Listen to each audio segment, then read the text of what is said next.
got the barley here. This is where beer begins, and the wheat and barley malt used to brew it The grain is in the mill, right through the yogurt. eventually becomes this. It's the main byproduct of beer brewing. That's the grain that defines a bit the taste also of the beer. Basile Thies is part of a co-op called Boomerang that turns those leftovers into bread. We collect spent grain from the breweries and we directly dry it at the brewery, and then we bring it to a bakery to mill it into flour.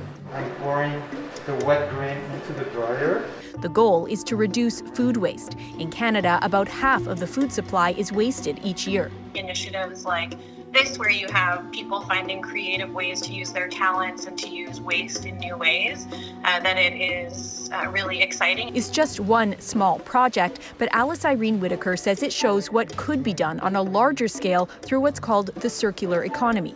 The movement towards a circular economy is very much rooted in solving environmental challenges, but it also is very economic in nature. But she says for that to catch on in a big way, new policies and systemic changes are needed across several industries.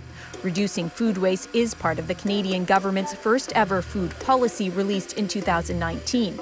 The team at Boomerang want their initiative to grow, to include more breweries and bakeries like this one. We try to do our part, try to make a wave that can grow bigger, in the future. The brewery involved says most of its spent grain goes to farmers for animal feed, but it sees the potential for something more.